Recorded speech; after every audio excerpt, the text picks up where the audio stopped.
En 1983, Nicolas Cage tournera dans ce qui peut être le plus facilement décrit comme étant Roméo et Juliette, mais avec des punks. Bienvenue dans Citizen Cage. Cop car! Uh-huh.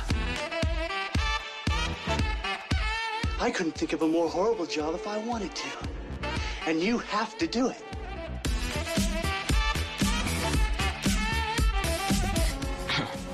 What? I'm gonna steal the Declaration of Independence.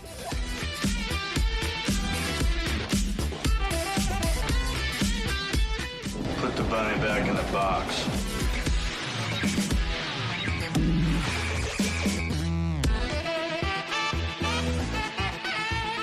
I'd like to take his face off.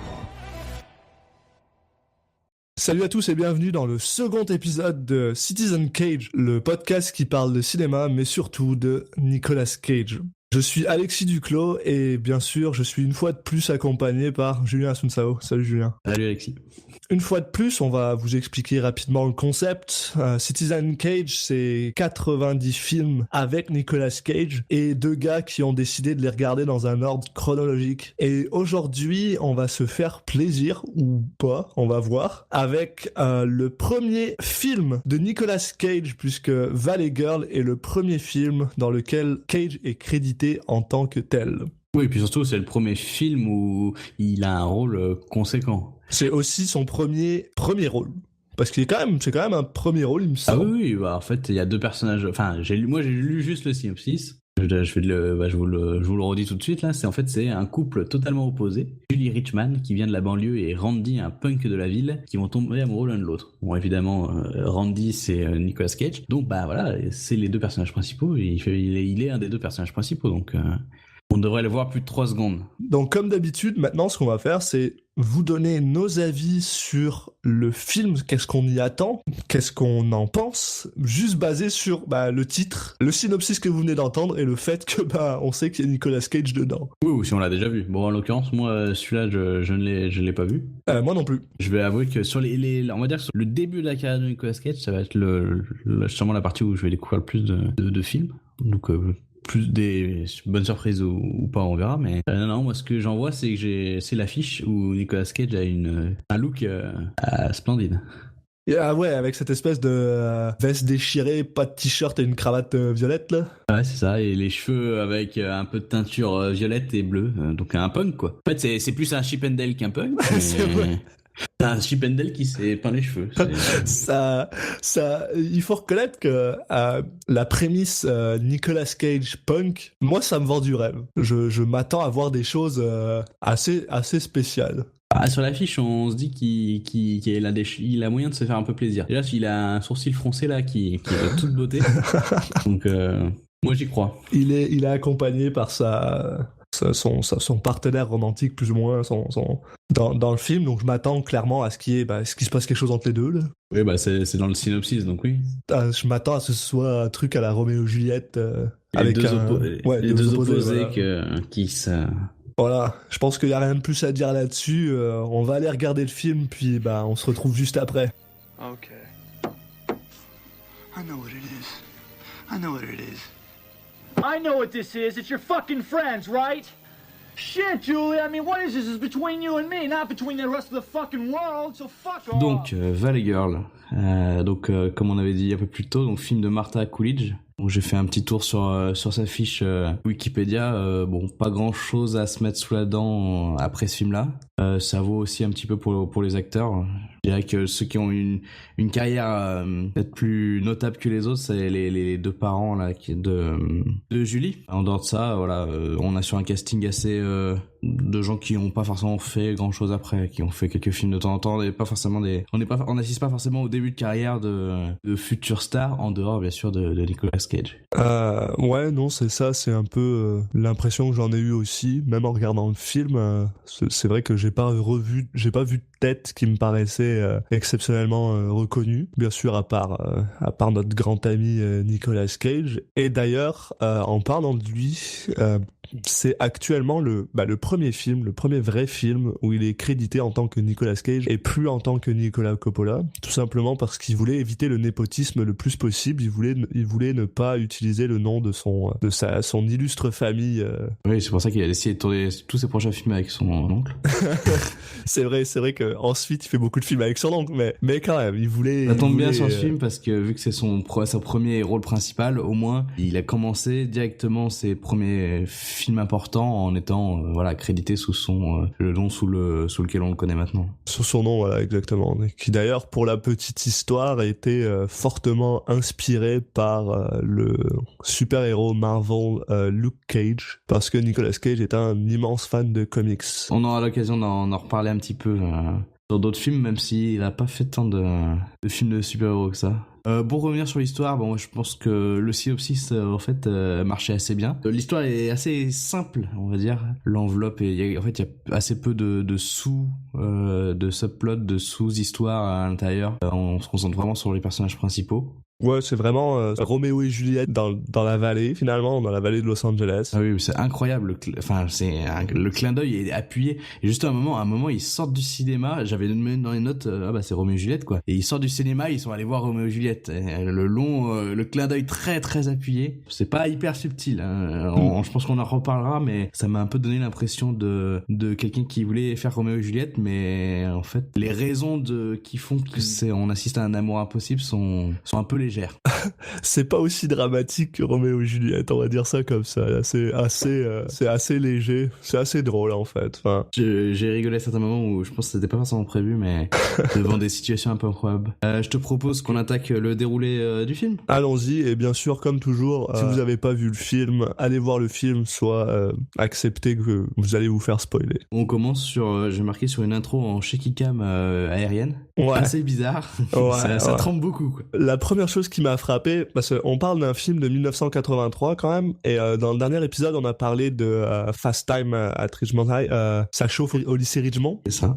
Qui a été fait un an avant, et ils ont clairement pas la même personne responsable pour la pellicule et la photographie, parce que le film de Valley Girl est quand même sensiblement moins beau que ça chauffe au lycée Ridgemont. Alors après, je sais pas si c'est aussi parce que je pense que j'ai vu une version remasterisée du lycée Ridgemont, mais quand même, on est un peu un cran en dessous question pellicule. Ouais, et puis l'ambiance est assez différente, hein, au final. Ça se passe, je pense, dans la même période, mais l'ambiance c'est pas du tout la même.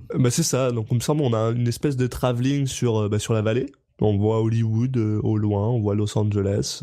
Puis, comme d'hab, ça finit dans un centre commercial. Ouais. Comme tous les films des années 80, j'ai l'impression. Ouais, on n'est pas dépaysés. À se demander, ils faisaient quoi les jeunes des années 80 dans leur vie, là, parce que, sérieusement... Je regarde mes notes, j'ai l'impression d'avoir noté la même chose que pour les films précédents, donc c'est un shopping avec un petit fond musical, là, parce qu'ils aiment les montages musicaux, bon. Et puis après, on va partir sur une conversation autour des garçons, quoi. Pour pas changer. Je me suis vraiment fait plaisir à marquer tout le jive, tout l'argot des années 80, parce que à chaque fois que j'entendais les mots comme bitchin, puke, gnarly, je les ai notés, puis j'en ai vraiment vraiment beaucoup, puis on commence avec un magnifique bitchin, genre à 2 minutes du début. On a un bon sens de où est-ce qu'on se trouve et dans quelle époque. Oui, puis je pense ils ont mis les potards à fond, parce qu'en fait c'est aussi un des moteurs qui va pouvoir expliquer de manière visuelle et du coup auditive là, la différence entre justement les gens de la vallée et puis les gens de Hollywood. Ça fait partie des choses, voilà.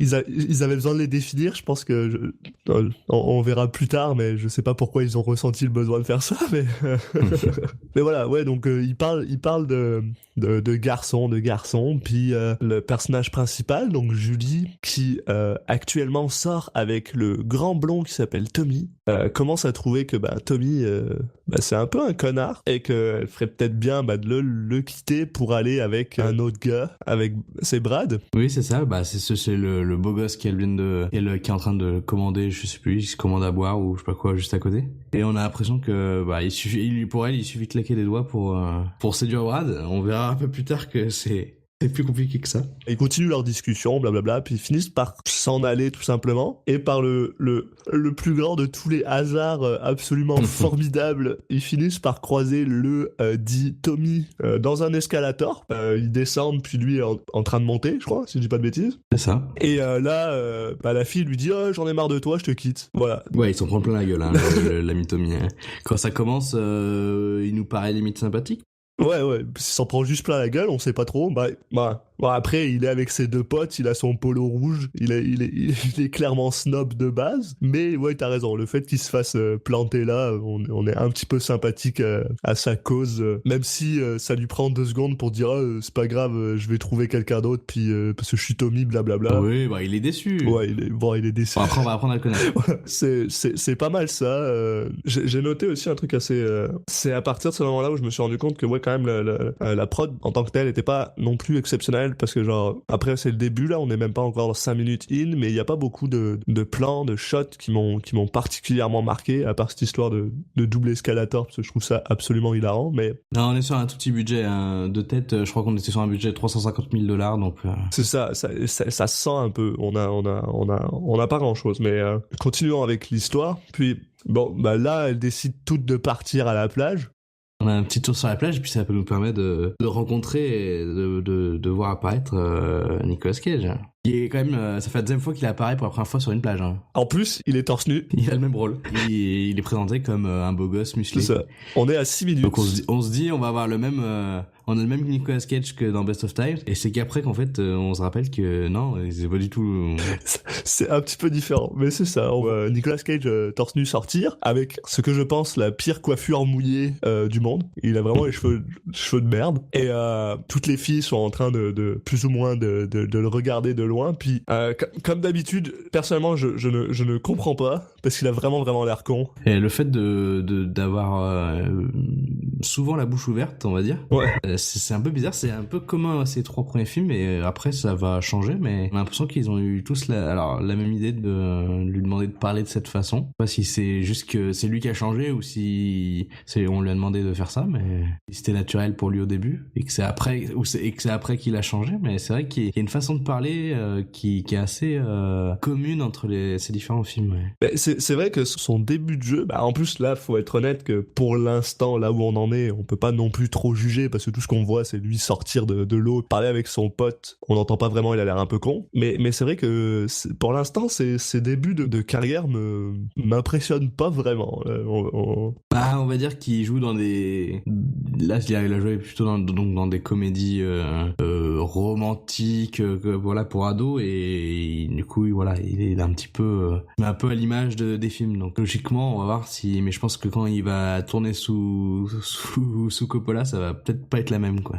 On espère, mais ne diminuons pas ce film. Non, la première impression, justement, est en fait n'est pas forcément représentative de son personnage, donc c'est pour ça que ça m'a fait un peu bizarre au début, mais on verra après que au final, il est un peu différent du rôle de beau gosse musclé, voilà. Mais voilà, on a quelques bons moments qui s'en viennent. Donc là, elle commence tout à parler, blablabla, et apparemment il y a une fête chez une de leurs amies. Une boom chez une de leurs amies. Et on sait pas comment. Ah si, attends. Il y a le pote en fait de Cage qui fait la file, elle a la queue avec elle pour acheter à manger sur la plage. Exact. Et puis il a pas besoin de faire grand effort, mais du coup il chope l'adresse en écoutant les filles. Justement, il y en a une qui dit à l'autre, c'est à telle adresse. Il paraît être très, c'est très on va faire un peu avancer le scénario, quoi. Pas hyper naturel. Ouais, fallait bien trouver un moyen. Donc là, son pote va dire à Monsieur Cage, qui s'appelle Randy, viens faire la fête, ça va être fun, il y a la fête, bitchin. Viens. Et Randy est genre pas super chaud. C'est là qu'on découvre en fait qu'ils mettent un petit peu les graines du côté oui, mais moi je veux pas aller dans la vallée, quoi. C'est ça. Ça me tente pas d'aller dans la vallée avec des gens snobs et machin. Superficiel, voilà, c'est un petit peu ce côté-là. Donc on en est là, puis finalement là on quitte la plage et en fait on ne sait pas pour l'instant si on va retrouver notre ami Nicolas Cage un peu plus tard. C'est ça. Et donc on arrive dans cette formidable fête chez une des filles, une des amies de Julie, qui a le subplot le plus bizarre que j'ai vu depuis bien longtemps. Mais on y reviendra un petit peu plus tard. Oui. On va dire que c'est le seul un peu subplot, et il a un début, mais il a pas vraiment de fin, en fait. Mais en plus, je le trouve vraiment très creepy, mais on en reviendra tout à l'heure. Donc là, cette fille-là est en train de préparer sa fête, la fête bat son plein plus ou moins, Oui. puis finalement, elle commence à parler avec sa mère, si je dis pas de bêtises. Oui, c'est un peu bizarre. Enfin, sa belle-mère. C'est ça, c'est sa belle-mère, et il y a son père aussi qui est là. Et en fait, il y a les parents qui sont en train de préparer des sushis. D'ailleurs, en mettant une espèce de, je sais pas ce qu'ils mettent sur les sushis. Ils mettent une espèce de sauce. On a l'impression qu'ils ont fait une vinaigrette à la moutarde et qu'ils mettent ça sur les sushis. ou non, on dirait du beurre de cacahuète, tu sais. C'est un petit côté beurre de cacahuète, sauce beurre de cacahuète, là. C'est peut-être ça.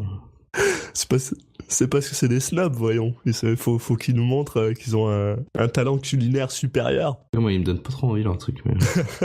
Et oui, donc cette fille-là parle avec son père et sa belle-mère, du coup, en lui expliquant que elle a un gars qui s'appelle Skip. Ouais, déjà, ce qui est bizarre. Avec qui elle aimerait bien qu'il se passe quelque chose, quoi. Et la première réaction de sa mère, quand elle croise le dit Skip, c'est d'avoir un gros plan vraiment très bizarre sur elle, qui te montre très très clairement que le Skip ne la rend pas indifférent. Oui, en fait, elle dit un peu plus tôt que justement il y a une espèce de compétition entre elle et sa belle-fille, et on a l'impression qu'elle veut relever le challenge et peut-être un petit peu la faire chier en séduisant le gars qui lui plaît, quoi. Et en plus, c'est vraiment quelque chose que j'ai pas compris, parce que pendant un bout de temps du film, je comprenais pas que genre le mec qui était là, c'était genre son mari.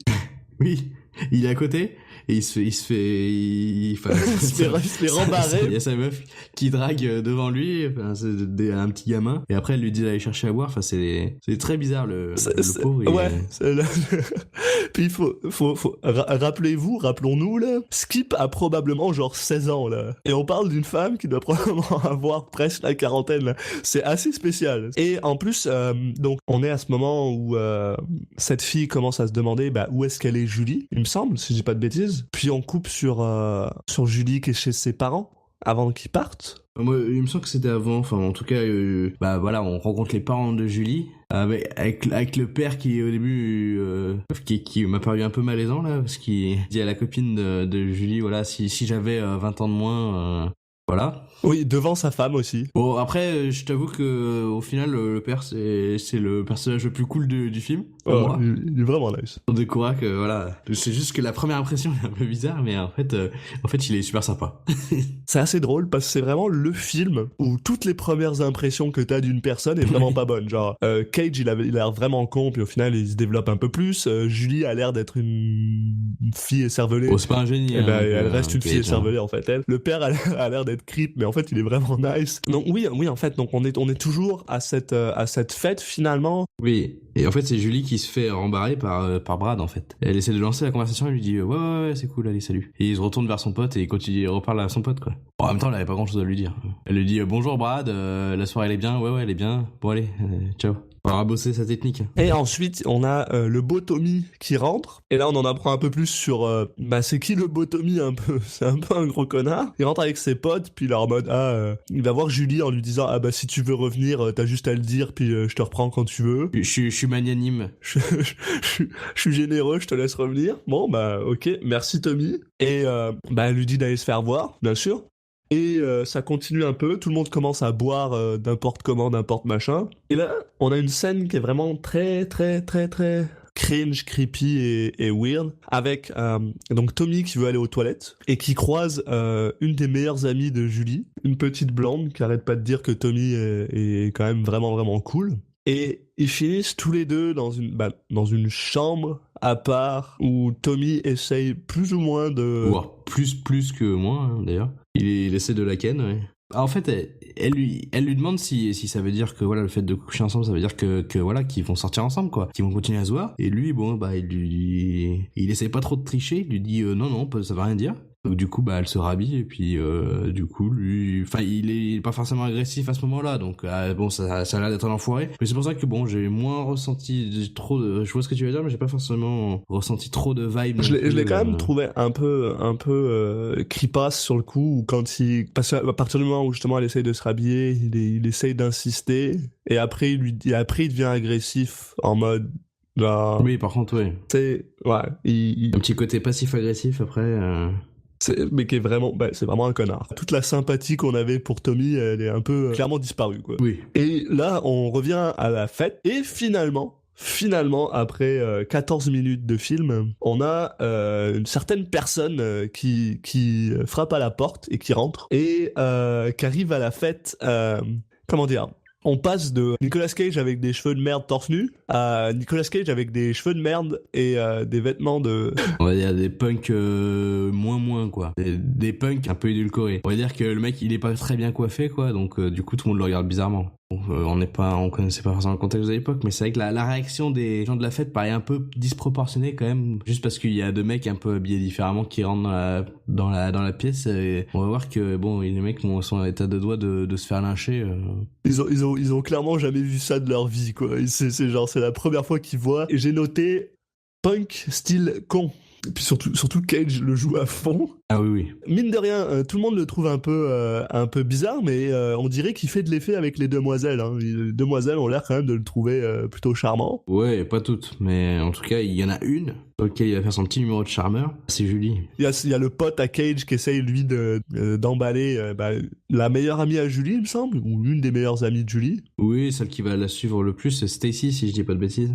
Et c'est ça, donc lui essaye on a un peu ce subplot là aussi de ce gars qui essaye de suivre un peu partout cette Stacy, qui arrête pas de le rembarrer. Oui, c'est un petit côté, voilà, c'est le meilleur pote de Cage, elle c'est la meilleure pote de Julie, donc ils sont obligés de finir ensemble. Et on finit finalement par voir Julie et Cage qui se parlent. Julie et Randy, on va commencer par l'appeler Randy, on va arrêter de l'appeler Nicolas Cage. Ouais, moi j'ai noté Cage à chaque fois. Hein. Ouais, moi aussi.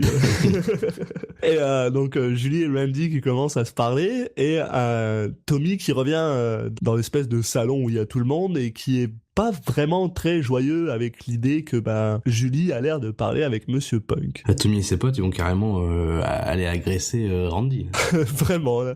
Ils finissent par le battre, ils le traitent même avec un mot, un slur très...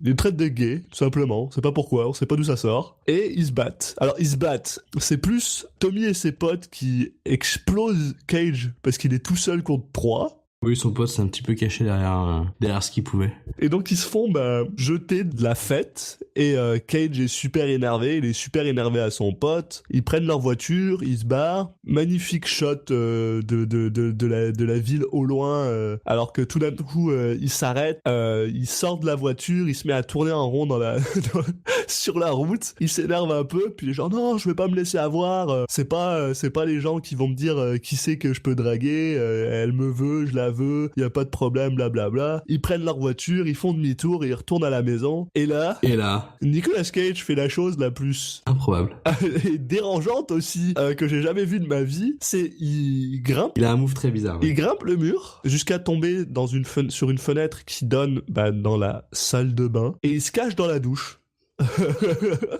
Il se cache dans la douche jusqu'à ce que probablement pour attendre Julie. Déjà de base c'est un peu bizarre parce que bon, il a intérêt à être réactif. Ouais, voilà. Et il doit attendre que vraiment beaucoup de gens rentrent et sortent de la douche et des toilettes là. On parle des toilettes là, donc il y a des gens qui rentrent pour parler, pour s'embrasser. Il y a même un mec qui rentre pour prendre de la coke. On n'y a pas eu le droit, mais non, j'imagine qu'il y a aussi des gens qui rentrent juste pour aller aux toilettes, quoi. Donc, vu qu'il y a Cage qui à chaque fois qui regarde pour voir si c'est la bonne personne, c'est assez spécial. C'est un peu stalker creep. Le mec, regarde au-dessus de la douche pendant que t'as des gens qui viennent chier ou se laver les mains. Et surtout, il est vraiment très dans l'émotion de. À chaque fois que c'est pas la bonne personne, à chaque fois que c'est pas Julie, il est quand même très dégoûté tout le temps et genre zut. Ah oui, nous on a eu le droit à une version un petit peu abrégée, mais si ça dure 3/4 d'heure, 1 heure, 2 heures, je sais pas combien de temps. Et ça, parce que bon, il a de la chance qu'il ait envie d'aller aux toilettes un moment, parce que c'est quand même un plan de merde, parce qu'elle aurait pu partir de la fête, elle aurait pu jamais aller aux toilettes. Ah oui, mais si elle a pas envie d'aller aux toilettes, ou s'il y a un autre toilette ailleurs. Ça se trouve, il y a un toilette au rez-de-chaussée, En plus, c'est ça, il le sait pas parce que genre, il est resté, 15 minutes dans la fête et il est pas allé plus loin que le salon. Donc il en sait rien.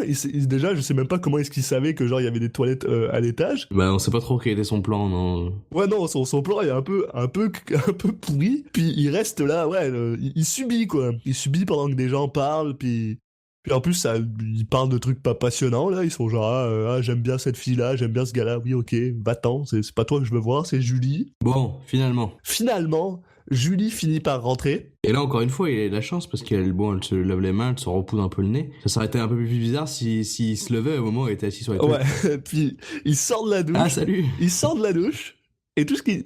Ça va dire, super creep. Puis elle se retourne, puis elle est genre, Randy. Bonjour, personne que je n'ai vu que 5 minutes dans ma vie. Qu'est-ce que tu fais là? Puis je sais plus ce qu'il lui raconte. Bah, il lui dit qu'il est venu chercher son peigne, en fait, qu'il avait oublié son peigne. Ah oui, c'est ça. Il avait oublié son peigne dans la salle de bain.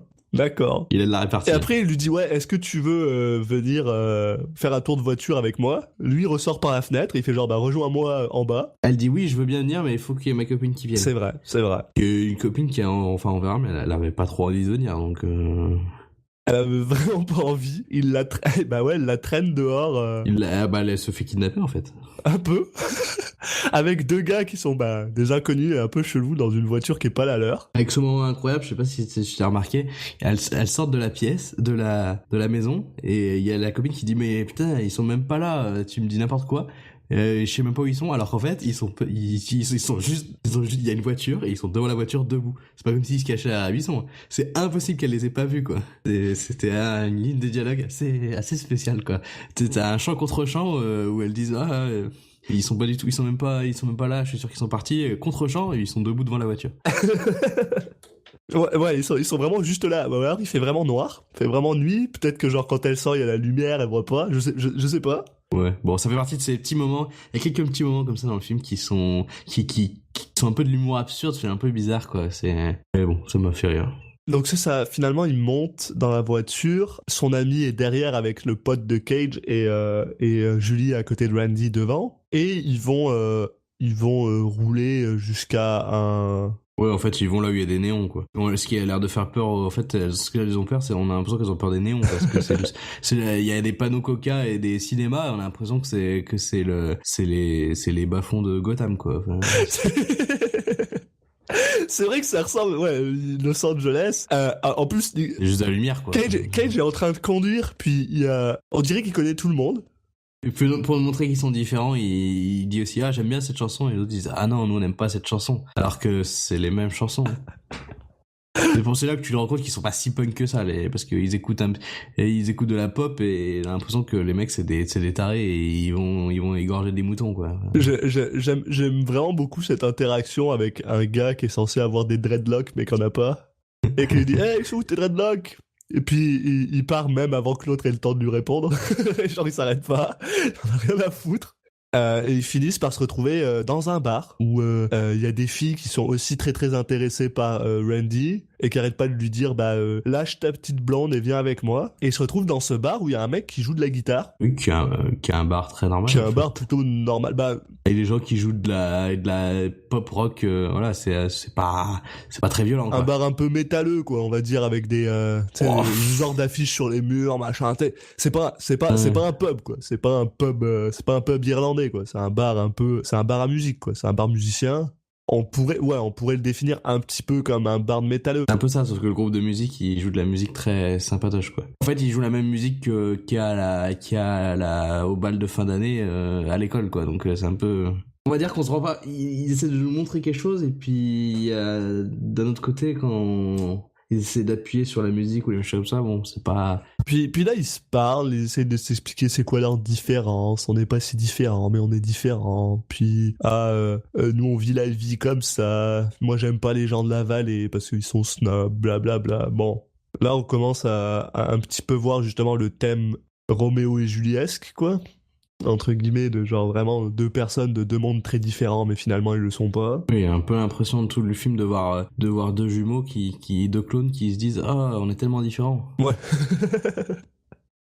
Bon, voilà, là il y a de la musique, il y a du fun, ils se parlent, puis c'est ça, ils finissent par partir pour aller dans ces espèces dans un endroit qui surplombe la ville, où ils sont tranquilles, où d'ailleurs Cage décide de jeter son pote de la voiture. Et il conclut avec Julie pendant que son pote est en train d'agresser la copine de Julie, quoi. Et il court après, ils sont dehors, en dehors de la voiture, et ils courent autour de la voiture. Bon, ça reste playful, là, c'est pas, il l'agresse pas violemment. Là, c'est un truc entre les deux, voilà, c'est un peu bizarre.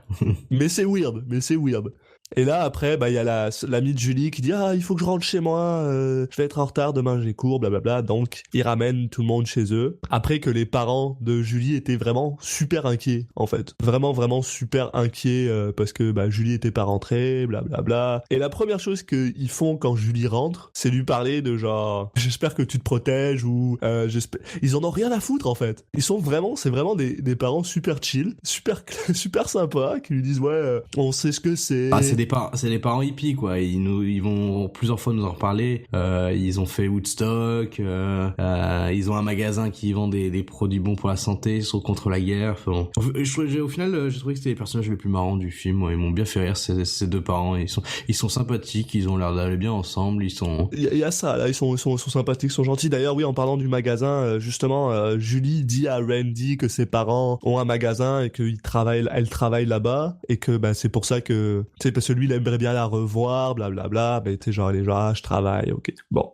Bon, au final, c'est pas du tout un magasin, je sais pas pourquoi elle dit ça, c'est un restaurant, quoi. c'est un restaurant où justement, parce qu'on passe à ça et elle travaille au restaurant, le père parle avec un gars il parle de Woodstock, il parle de ses chaussures de ses claquettes qui ont genre pété, qui genre ah shit faut que je les remplace, et sa femme lui dit ouais mais ça fait genre 16 ans que t'as les mêmes chaussures. Je dis ah ouais je les ai achetées pour Woodstock. Et puis là bah il y a Cage qui rentre en jean parce que apparemment c'est punk. On voit que c'est un délinquant parce qu'il a déboutonné le premier bouton de sa chemise. Et là il rencontre le père de Julie, et dans le move le moins Roméo et Juliesque du monde, son père en a rien à foutre. On va vite découvrir que les mecs ils décident de se mettre des bâtons dans les roues tout seuls parce que personne d'autre en leur met en fait, hein. Normalement, ouais, c'est une question de famille, puis là, c'est bon, bah non, là, ils s'en foutent, là. Et puis, bah, finalement, bah, Julie décide de skip le travail pour aller avec Randy et faire le fun. Oui, ses parents sont... Apparemment, elle peut partir du boulot et revenir quand elle veut, donc...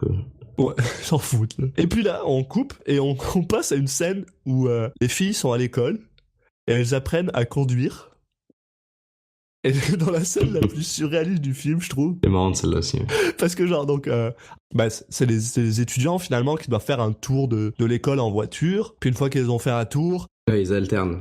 ils changent de conducteur, puis ils sont 4 dans la voiture, puis ils changent de conducteur avec le gars qui est là pour contrôler tout ça. Et ils contrôlent, hein, oulala. Et le contrôleur, il est fou, là. Et bon, bah, il y a 3 filles qui sont derrière. Il y a Julie, sa pote qui était là avec elle dans la voiture. Et il y a la fille qui avait organisé la fête, qui dit à Julie, ah, où est-ce que t'étais? T'es partie de la fête, blablabla, blablabla. Et là, elle lui explique que bah oui, on a rencontré un gars, machin, c'était dangereux, c'était violent, voilà. D'ailleurs, cette fille-là essaye encore de parler de Skip. Donc on revient un peu sur ce subplot de Skip. Arrête de dire ce nom. La fille qui conduit finit son tour, puis c'est au tour de Julie. Donc Julie rentre dans la voiture, elle s'attache même pas, elle continue à parler de Randy, elle continue à dire oh, c'était trop bien, blablabla. Le mec à côté lui dit oh attache-toi, qu'est-ce que tu fais, regarde ton rétro. Elle commence à conduire, elle fait n'importe quoi. Le mec décide littéralement de sauter de la voiture. Bah, on sait pas en fait, c'est juste qu'il y a d'un coup ça change de... Enfin le plan, on change de plan et il est plus dans la voiture et ça gêne personne. Et puis dans la voiture, on le voit qui est genre en dehors de la voiture avec son... comment t'appelles ça là, son bloc-notes qui fait genre et donc moi je pense littéralement que se mettre à sauter de la bagnole parce qu'il était genre il avait pas envie, alors qu'il se passait rien de spécial non plus quoi. Je veux bien qu'il conduise pas très bien mais il y a pas d'accident, elle roule pas vite, enfin le mec il est un peu émotif. C'est juste parce qu'elle s'est pas attachée et qu'elle regarde pas où elle va, parce que c'est quand même dangereux, on va le reconnaître, mais voilà. Et finalement il se parle de Randy, il se parle de ce qui se passe. Il y a sa copine qui bitch sur Randy là. Elle bitch sur Randy et son pote parce que bah oui ça avait l'air dangereux, ils sont pas comme nous, son pote m'énervait, blablabla. Et ça coupe à la belle-mère de la fille qui est chez elle devant sa piscine, qui se fait livrer des courses par Skip. Et elle commence à lui dire que bah ah je t'ai vu à la fête, moi je joue pas, si tu veux quelque chose t'as juste à le dire, c'est quoi tes intentions avec ma fille, blablabla. Attention, en fait il y a tout un jeu de non-dit et de tension sexuelle entre Skip et puis la mère de Suzy, enfin la belle-mère de Suzy. Elle dit, tu sais quelle heure il est, elle dit c'est l'heure où Suzy va pas tarder à rentrer quoi. Voilà, et c'est tout.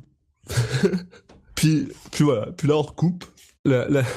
La chose que j'ai écrit après ça, c'est la seule chose de punk qu'il a, c'est cette espèce de coupe bizarre. Parce que très clairement, on coupe sur Nicolas Cage avec sa coupe de cheveux pourrie, genre. On est où là? On est au moment du montage musical du bonheur là? Non, parce que ils sont au centre commercial ensemble. Parce que Randy a amené Julie dans son monde. Donc maintenant, Julie emmène Randy dans son monde, dans un centre commercial. Et là, il y a Brad qui les voit et il a pas l'air heureux de les voir ensemble. Et ensuite... Tommy qui les voit, pas Brad. C'est Tommy? Ah oui, c'est vrai, Oui, c'est Tommy. Ouais. Oui, bah oui, pourquoi Brad il en aurait quelque chose à foutre? Oui, c'est Tommy. Brad, on le reverra plus. Hein. D'ailleurs, j'ai marqué un truc parce qu'on a oublié de le dire, mais c'est super important. Je veux revenir là-dessus absolument. C'est vraiment super important. Pour le moment où quand Randy vient enlever Julie de son travail là. Julie lui dit quelque chose qui m'a vraiment marqué. Elle lui dit ouais, mes parents ils ont un restaurant, pourquoi est-ce qu'ils ont pas un Pizza Hut? Le Pizza Hut c'est cool. Ça nous montre vraiment que les années 1980 c'était vraiment une autre époque. Ouais, bah oui, maintenant c'est l'inverse, hein. C'est plus cool d'avoir un restaurant vegan, hein, parce que c'est ça qu'ils ont. Valley Girl circa 2019, elle serait bien contente, je pense. Bah ouais.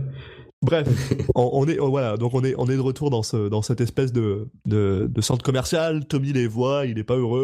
Là, puis là, oui, on a un super long montage avec de la musique, d'eux qui sortent et qui sont heureux. Ah oui, on voit que voilà, qu'ils sont bien ensemble, ils font plein d'activités, ça a l'air de se passer quand même très très bien.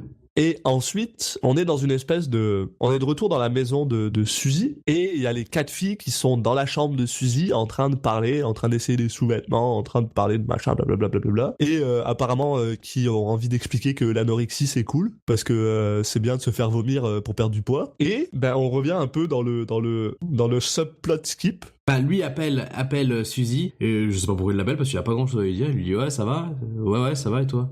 Après donc ses copines lui disent bah propose-lui de venir, elle lui propose de venir, il lui dit ouais je peux pas. Non, c'est pas ça qu'il dit pas oh je peux pas, il dit est-ce que ta mère est là? Et Suzy lui dit non. On est tout seul. Et là, il fait ah bah je peux pas. Clairement, il veut juste venir voir sa mère. Et c'est là que j'ai écrit attends, sa mère est célibataire. C'est qui le gars du début? Non, c'est son mari. Ah bah le mari on le verra plus du film. Sa mère a l'air de pas travailler, donc elle est toujours dispo en tout cas. Mais lui ouais on le verra plus. C'est ça, et je me rends compte que genre, je le comprends. En fait, c'est là que je me suis dit, je comprenais vraiment pas le subplot avec Skip. J'ai juste l'impression qu'ils avaient juste fait un film genre de 1 heure, puis ils se sont dit, ah chut, il faut qu'il fasse 90 minutes. On va juste faire un subplot avec lui, genre. On s'en fout de cette fille-là. On sait pas qui c'est. Elle est même pas développée. Elle a pas de personnalité. Ouais, et puis surtout Skip, bon, tu vois, il a pas l'air passionné par l'histoire non plus. Hein. Skip, il veut très clairement se taper la mère là. Il en a rien à foutre d'elle. Il y a pas de, tu sais, c'est même pas genre ambigu du tout là. En tout cas, son point de vue nous intéresse pas trop. C'est plutôt la mère qui essaie de pousser le truc dans son sens. Mais l'avis de Skip, bon, on s'en préoccupe pas trop quoi. Justement, c'est à partir de là que Skip vient faire de quoi? Veut genre rendre le livre à... En fait, il y a un autre moment, une autre scène où il y a personne dans la maison. Il y a personne, alors il rentre tranquille. Voilà, il dit, il y a quelqu'un. Il monte les escaliers, il entend que quelqu'un est sous la douche. Il se dit, je vais aller voir ce qui se passe, hein, écoute. Et là, ça coupe. Et il y a une femme dans la douche. Là, ça coupe, on sait pas c'est quelle femme, blablabla. Alors, ça nous montre pas que c'est la belle-mère au début. Enfin, il essaie, voilà, il y a une fille qui rentre, il essaie un peu il y a quelqu'un qui rentre. Faire le côté suspense, qui c'est, quoi. Au début, on se dit quand même que c'est la fille qui est en train de rentrer, en fait. Ouais, on a plutôt tendance à croire que c'est la mère dans la douche et que c'est la fille qui rentre. Jusqu'au moment où elle ouvre la porte, non seulement ils sont en train de baiser, mais en plus ils baisent très clairement dans la chambre de la mère. Et quand elle ouvre la porte de sa chambre, sa propre chambre où elle a envie d'aller, genre, il y a Skip et sa fille qui sont en train de coucher ensemble dans son lit. Fin du subplot. Voilà. Donc, ouais, merci. Merci à vous. Et on passe à... En fait, là, je pense qu'on peut passer à la scène où Julie rentre chez elle et elle a un doute, quoi. Elle sait pas trop. Elle décide de parler avec son père pour en savoir plus parce qu'on sent qu'elle a un poids parce que depuis qu'elle est avec Cage, ses copines veulent plus trop lui parler. Elle se fait un petit peu rejeter et elle se dit bon, je dois faire un choix entre ma vie d'avant, mes copines, etc. et puis mon nouvel amour. Donc là, elle discute un peu avec son père pour savoir s'il a des conseils à lui donner. Donc c'est ça, c'est le dilemme Roméo et Juliette, sauf que c'est juste elle qui se le met à elle-même. Surtout Stacy, qui est insupportable. Ouais, Stacy qui lui fait vraiment du chantage, alors que bon, les autres copines, je sais pas si elles sont si énervées que ça, quoi. Mais voilà. Donc le père lui fait un pitch assez sympa. Vraiment cool, ouais, sur l'appréciation de soi. C'est assez fou, c'est ça, c'est genre, je m'attendais vraiment à voir un film, tu sais, genre des années 80, très moralisateur, très genre, ah oui, faut être blablabla. Non, on a un père qui est genre extrêmement ouvert. Bah, c'est la génération hippie, c'est la génération Woodstock, quoi. Ils se disent, moi aussi j'étais différent. Qui lui dit vraiment, ce qui est important, c'est genre, c'est comment est-ce que toi tu te sens, genre comment est-ce que c'est ce qui est important, c'est quoi qu'il y a au fond de toi, c'est quoi que genre qui te fait plaisir à toi, genre c'est quoi le plus important pour toi. Le truc que j'ai vraiment aimé par contre, c'est qu'il dit Randy qu'il est exotique apparemment. Il le qualifie d'exotique, mais c'est ça, c'était vraiment une belle philosophie, un beau message, et par contre un message qui est clairement passé au-dessus de la tête de Julie, parce que le lendemain quand elle va voir ses amis dans un fast-food où justement elle parle avec Stacy, qui est une bitch, ce qu'elle fait, c'est qu'elle décide que pour elle, le plus important, c'est sa popularité et non pas Randy qui est genre gentil avec elle. En fait, c'est même pire que ça, entre guillemets. Elle se dit, je suis une fille de la vallée, je suis pas fait pour être avec Randy, et voilà, c'est comme ça. Elle regarde ce que elle est censée faire, ce que la société lui dit qu'elle est censée faire, et puis elle décide de s'y soumettre, quoi. Mais alors avant, je sais pas si je pense que t'as remarqué quand même, Julie, on la voit dormir et elle a une poupée de clown. Elle dort avec une poupée de clown qui est hyper creepy. Il y a un espèce de plan où elle dort et oui. qui s'attarde un peu sur ce thème. Je me dis, la poupée va se mettre à bouger, on va partir sur un film d'horreur, parce que c'est très bizarre cette poupée quand même. Hein. Tu le sais bien, je suis coulrophobe, donc je pense T'as que pas j'ai vu du bloqué tout cette image de ma tête. Ah oui. Non, là tu me le dis, ça me rappelle quoi, mais je pense que mon cerveau a fait exprès de l'oublier. Je me suis dit, ça va le choquer, forcément. Voilà. Il est vraiment, vraiment bizarre, quoi. Ah bon. Donc voilà, Julie décide de retourner avec Tommy, qui est en plus, bon, il était juste derrière la porte, en fait, il attendait comme ça.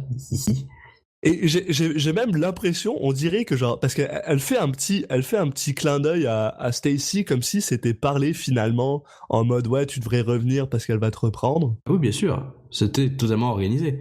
Elle lui a dit, attends, t'inquiète, je vais lui parler, je vais la convaincre. Toi, tu attends dans un coin et puis je te fais signe dès que c'est bon, parce que il arrive, il y a les filles qui disent, on a tous quelque chose à faire, vas-y, on les laisse tous les deux. Et donc voilà, elle décide, elle retourne avec Tommy et puis elle largue Nicolas Cage. Ce que j'ai vraiment aimé, moi, c'est le instant karma de quand elle décide de reprendre Tommy. C'est genre vraiment, parce qu'en plus il vient et il est un peu genre, ah oui, je suis désolé, blablabla. Qu'est-ce que tu dis qu'on reprenne ça sur des bases saines et machin. Puis t'es genre bon elle se laisse plus ou moins convaincre par rapport à ses doutes et tout ça. Et la première chose que Tommy fait, genre, après qu'ils se soient, genre, remis ensemble, c'est genre, est-ce que tu vas finir ton hamburger? Est-ce que tu veux ton hamburger et tes frites? Puis l'autre, elle est genre, vas-y, tu peux manger dedans, quoi. Et le gars mange, genre, la moitié du burger tout seul, genre. Genre, le coup de connard par excellence, puis t'es genre, ah ouais, t'as vraiment fait un choix de merde. Et oui, elle finit par larguer Cage, plus ou moins, parce que genre, Cage vient chez elle, sans téléphoner, puis frappe à la porte, puis elle répond, puis elle est genre, pourquoi est-ce que tu viens chez moi sans me prévenir, t'as pas le droit de faire ça, blablabla. Ouais, ce qui est pas un truc si incroyable que ça, quoi. Quand t'es en couple, bon. Bah c'est ça, là, je pense que le gars était quand même en couple, et il lui fait un petit puppy eye Nicolas Cage en lui disant, mais je t'aime, moi, pourquoi tu me quittes, qu'est-ce qui se passe, blablabla. Puis là, elle lui dit, ah oui, faut qu'on se sépare, on peut pas être ensemble, machin, bon. Un peu, voilà, j'ai envie de lui dire, mais pourquoi tu me fais du drama, là, comme ça? Ouais. Bah, c'est un peu vrai, là. Pourquoi, qu'est-ce qui s'est passé? Il est un peu perplexe, il est perdu, puis bah, du coup, il s'enfuit. Et là, j'ai marqué, je trouve qu'on a un aperçu de la grandeur de Nicolas Cage dans ce moment où il joue ce personnage qui a clairement mal, et où il est dans sa voiture, et où il hurle, et où il a le cœur brisé, il retourne dans son bar, il va boire, il surjoue un peu, mais je trouve ça, il cabotine, mais je trouve ça vraiment nice. Il a l'air con, il a l'air drunk, il va à son bar préféré où il croise une de ses anciennes conquêtes qui lui dit « Ah, je te cherchais de partout, moi aussi je te cherchais de partout, blablabla », ils s'embrassent, ils vont dans les toilettes. D'ailleurs, j'ai marqué, ça a l'air inconfortable d'embrasser Nicolas Cage. Il a l'air con, il a l'air drunk, il joue le drunk. Oui, il passe un peu par toutes les étapes, là. Il devient fou. Ouais, voilà, il nous fait... Ouais, voilà, il sort toute l'étendue de sa palette d'acting, là. Ouais, il est fou, il marche dans la rue, il est drunk. Il essaie de se taper. Hurle, il y a une voiture qui s'arrête à côté de lui, il hurle, puis il y a des gars qui sont genre « ta gueule !» Puis après, il essaie de frapper la voiture. Ah, il finit par terre un petit peu, et puis... Enfin, il veut se battre, en fait, c'est à ce moment-là où il y a son pote qui arrive, qui lui dit « Non, c'est bon, on se barre. » Pour pas va pas te taper avec ces gens-là, c'est des fous, ils vont te tuer, quoi. Donc ils partent ensemble dans une ruelle. Donc que Nicolas Cage est... Voilà. Mais son pote lui dit non, t'inquiète, si là il faut que tu fasses quelque chose, si t'es si triste d'avoir perdu cette fille, bah fais quelque chose pour la récupérer, quoi. Là où il va enchaîner un peu toutes les techniques, des techniques un petit peu bizarres. Et il finit par faire n'importe quoi. Ouais, il y a ça, il dort dans son jardin, mais il y a aussi tous ces moments où en fait il se déguise, et genre elle va au cinéma, donc il se déguise, il fait l'ouvreur, et il lui donne ses tickets, puis il lui fait un petit clin d'œil, et t'as Tommy qui est à côté, qui remarque jamais rien. Alors qu'il l'a déjà vu, hein. Enfin, je veux dire, le mec il met juste des lunettes de soleil, c'est Superman, il a mis des lunettes de soleil, puis personne ne le reconnaît, quoi. Il va leur servir à manger. Bah, en fait, ça a l'air de marcher, mais en même temps, lui, il est pas au courant, en fait. Il la voit pas forcément sourire et tout. Donc il se dit, ah merde, ça marche pas. Alors qu'en fait, si, ça a l'air pas mal. Mais vu qu'il est pas au courant, bah, ça marche pas, quoi. C'est vrai, il y a cette scène très bizarre où il est juste, il est cuistot, et où les mecs se ramènent pour prendre du take-out dans un truc de place à burger, là. Et le gars lui livre les burgers, puis il lui fait tomber de la bouffe sur Tommy. Et il rigole comme un con, puis il se barre. Ouais, et Tommy dit what a geek. Et après j'ai noté, alors je me rappelle plus exactement à quel moment ça se met, mais j'ai marqué Cage se met à jouer du pipeau. Ah oui, non, c'est ça, ouais, c'est ça. C'est ça que j'ai écrit, je comprends pas la scène avec la sorte de kazoo. Ah oui, il parle avec son pote, et puis d'un coup il se met à jouer du pipeau, et... C'est ça, non? Ils sont non, c'est ça, ils sont devant la voiture de la mère à son pote, et il est en mode, ah, il faut que je la récupère, comment on va faire? Et là, il lui fait, moi j'ai une idée, tu vas voir, ça va être cool. Et il se met à jouer du pipeau, ouais. Ou du kazoo, je sais pas ce que c'est. Donc voilà, ça faisait partie de ces moments dont je disais tout à l'heure, de manière qui sont un peu improbables, et voilà. Donc... Il y a même un moment où je crois Cage essaye de rentrer dans la voiture de la mère de Julie, non pas de la mère de la pote à Julie pendant que cette femme-là vient récupérer Julie pour l'emmener à l'école, puis il rentre, puis il veut lui parler. Et il rentre dedans, il commence à lui parler, puis ils lui disent bah barre-toi. Il fait ah ok, et puis il se barre. Là où il se dit que voilà, qu'il y a plus rien qui marche, mais son pote lui dit mais non, t'inquiète, j'ai une dernière grande idée. Et là, c'est prom time. Ah, comme tous les films des années 80, ça finit à la prom. Donc le bal de fin d'année des lycées américains. Là. J'ai vraiment ri parce que j'ai écrit son pote Fred a pris le temps d'aller se teindre les cheveux en bleu, apparemment. Oui, il a changé de couleur. Parce qu'il passe de violet à bleu, puis il a pris le temps d'y aller. Ah mais c'est important de se faire beau pour... Alors bien sûr, ils sont pas du tout invités parce qu'ils sont pas du tout dans le même dans le même bahut, hein. Mais bon, apparemment c'est assez tranquille pour s'incruster. Et en plus, ils rentrent, ils ont une espèce de, ils ont des costumes qui sont pas très bons, sont pas très beaux là. C'était genre des costumes 3 pièces un peu dégueulasses. À côté de ça, t'as Julie et Tommy qui eux ils ont mis les moyens quoi. Ils ont la limousine donc. Tommy qui est genre tout en blanc, j'ai pris une limousine, on va t'emmener après la prom, je t'emmène au à réserver apparemment ce qui est dans un restaurant et classe. dans un resto ou un hôtel classe, je sais pas. Bah, je pense que c'est un hôtel plutôt. Bah, les deux en fait, je pense que c'est resto et hôtel, classe, machin. D'ailleurs, on a le droit à la scène exceptionnelle de genre quand Tommy vient chercher Julie chez ses parents et que son père est genre stressé pour rien parce qu'il est genre ouais, c'est la prom, c'est le début de la vie de notre fille, il est complètement stressé. Du coup, il va dans les toilettes pour fumer un bat, genre il va se fumer de la bœuf dans les toilettes pendant que sa femme est genre viens prendre une photo, où est-ce que t'es? Attends chérie, j'essaye de récupérer la caméra, puis après il sort, il est complètement déchiré, il essaye de prendre une photo, il y arrive pas, il prend super son temps, et après genre quand Julie et Tommy sont partis, il regarde sa femme et lui dit ouais, tu sais que t'es vraiment belle, puis l'autre lui fait ouais, il est où le joint, genre fais-le tourner. Ouais, je veux la même chose, elle lui dit. C'est ça. C'est quoi cette scène? Puis donc bah on se retrouve à la prom avec avec Cage et son pote qui sont genre ouais, Cage qui parle à son pote qui est genre ouais, c'est quoi ton plan? Vas-y, dis-moi, c'est quoi ton plan? Ouais, c'est quoi ton plan? Ouais, il fait croire qu'il a un plan de ouf. Et le gars veut absolument pas lui dire c'est quoi son plan. Et finalement, le plan du gars, c'est de faire genre bah vas-y maintenant, vas-y. Genre ils sont tous en train de danser et voilà. Maintenant faut qu'il y aille. Voilà, il y avait pas de plan en fait. Bah là il y a Julie et Tommy qui, bon, ça fait de doute a priori à personne, c'est eux qui vont être élus les rois de la soirée quoi. Que ils sont appelés voilà pour attendre en coulisses pendant que il y a une femme qui fait un pitch pour présenter un pitch assez triste d'ailleurs pour présenter justement le roi et la reine. Et là, c'est là que le plan de Randy se met en place. En fait, il a utilisé toutes ces techniques et en fait, il suffisait juste de tabasser Tommy pour reprendre Julie, quoi. C'est ça. Ils arrivent par derrière. Il y a Julie et Tommy qui attendent, tu sais, derrière un rideau pour être appelés par la femme. T'as Randy qui arrive par derrière et qui commence à se battre avec Tommy. Tommy qui fait genre il se prend pour Bruce Lee, il fait croire qu'il sait faire du karaté, puis il se fait défoncer la gueule en 1 contre 1. Pour une fois, bah Cage est meilleur. Puis bah c'est tout. Voilà, ça suffisait. Et après la femme appelle Tommy et Julie, mais finalement c'est Randy et Julie qui arrivent. Randy, comme c'est un punk, bah il disturbe tout ce qui se passe juste en acceptant pas le machin et en prenant la main de Julie et en passant au milieu de tout le monde. Ah, ça part en cacahuète. Ça part en cacahuète parce que tout le monde veut se battre. Puis là, ça part en foot fight. Voilà, il y a le pote de Cage qui lance un peu, voilà. Il fait un peu diversion en lançant de la bouffe pendant qu'il y a Julie et Randy qui quittent la fête, quoi. Qui quittent la fête et qui volent la limousine à Tommy. Alors, on sait pas s'ils ont parlé au chauffeur parce que, bon, en fait, ils sortent et ils leur ouvrent tout de suite la porte, quoi. Bon, il a peut-être laissé une petite piécette. Peut-être qu'il reconnaît Julie, tu sais. Oui, peut-être, oui. Mais bon, je pense quand même qu'il s'est rendu compte que c'était pas le même mec, quoi. Et le gars lui dit est-ce que vous voulez encore aller à l'hôtel ou au restaurant? Parce que, bien sûr, avant... il lui pique sa réservation. Tommy a dit qu'il avait réservé et tout payé d'avance. Et donc les gars font bah oui, on y va. Bah oui, attends, faut pas gaspiller. Et ça finit comme ça.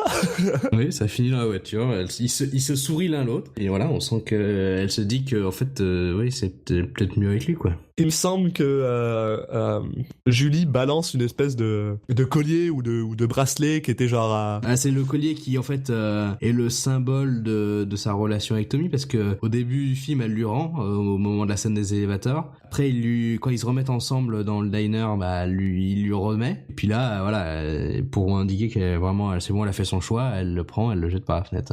Et puis bah voilà, the end. Ça se finit comme ça et c'était Valley Girl. Et alors, qu'est-ce que t'en as pensé? Écoute, c'est pas un mauvais film.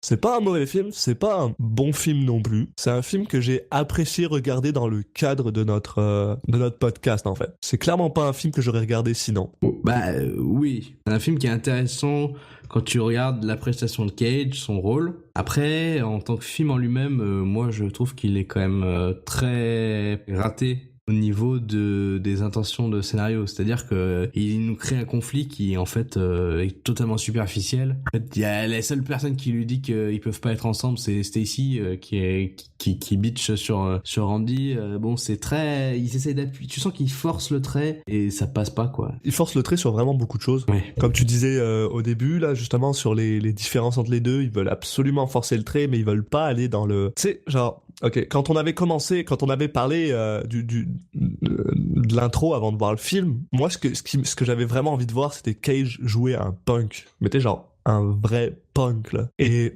je l'ai pas vu. J'ai vu un mec jouer un gars qui aime le rock et qui a envie de se teindre les cheveux des fois, genre. Et eux, ils essaient de te vendre justement ce côté lui, il est absolument comme ça, elle est absolument comme ça. À côté de ça, je trouve que la narration est un peu brouillon. Tu sais, le fil conducteur est un peu brouillon dans le sens où au moment de cet enregistrement, ça fait quand même plus d'une semaine que j'ai vu le film et c'est un peu confus dans ma tête. Ouais, alors qu'à l'inverse, on va dire, il se passe pas beaucoup de choses en fait. C'est ça. Non, puis c'est vrai qu'il y a un rythme qui est un peu bizarre. Il y a tout ce moment où il utilise ses petites techniques et puis au final ça sert à rien. Il y a rien qui s'en découle et il finit juste par aller tabasser le mec. Enfin, c'est bon. La morale à la fin est pas voilà. C'est non, je suis pas. Moi, je te dis, il y a les parents, ils m'ont bien plu, les personnages des parents. Cage, c'est bien parce que justement c'est vraiment le rôle principal, donc il a du temps d'écran, il joue vraiment un personnage qui est, j'imagine, différent de ce qu'il est réellement lui, donc au moins il y a un peu ce travail d'acteur là. En dehors de ça, voilà, je trouve que c'est pas un film qui apporte grand chose quoi. C'est trop fait avec des gros sabots. Ouais, puis c'est vrai que la production de value non plus est pas exceptionnelle. La réalisation en tant que telle, elle casse pas trois pattes à un canard. C'est le genre de film que tu regardes à 3h du matin, un samedi, quoi. Ça va pas te faire du mal à l'âme, là, mais c'est sûr que ça va pas changer ta vie. Et voilà, c'est un film, inoffensif. C'est ça. Mais un peu plus adulte quand même que les précédents films de Cage, progressivement, voilà.